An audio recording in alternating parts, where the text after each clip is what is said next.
Dando continuidade às aulas de geometria analítica, então hoje nós vamos falar sobre equações da reta e da circunferência no plano. A equação da reta no plano, ela aproxima-se, ela tem as suas demonstrações ou suas formas iguais às equações da reta no espaço, como já foi definido. Então, no espaço, nós temos três tipos de representações da reta, que é através da equação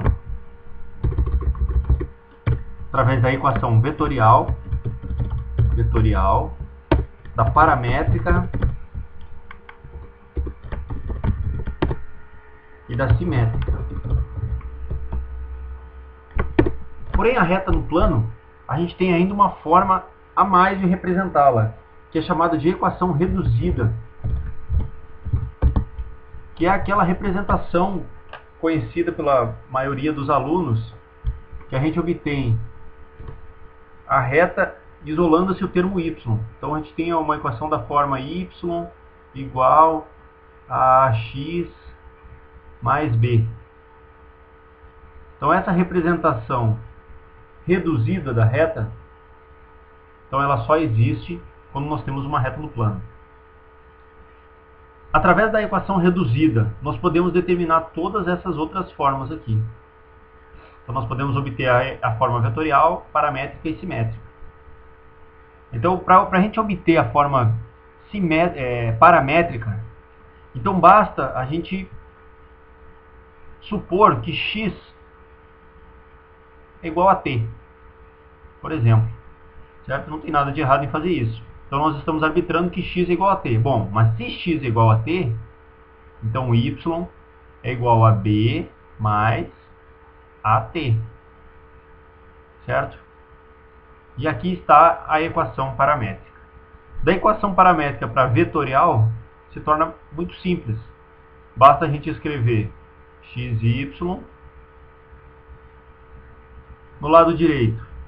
Quanto que vale o termo que não o termo independente da equação de x? Vale zero, que nós não temos. E o termo independente da equação de y, b.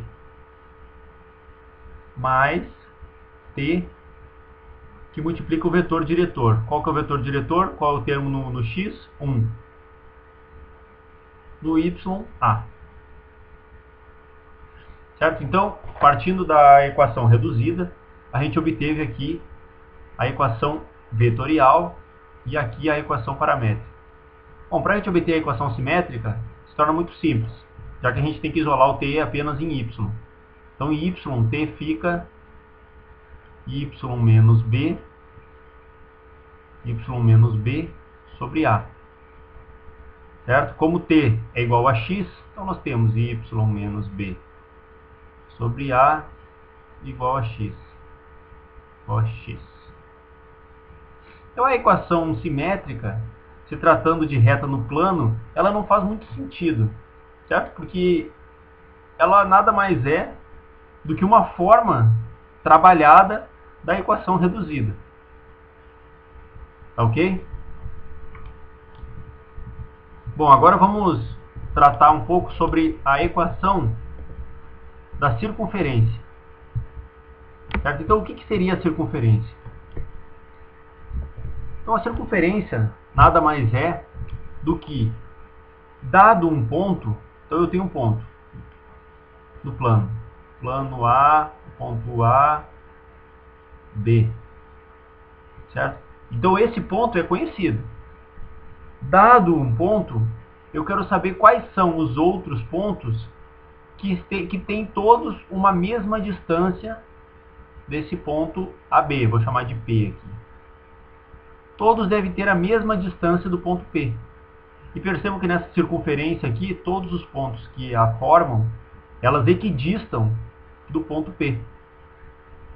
Certo? Mas como que a gente faz para saber a equação da circunferência?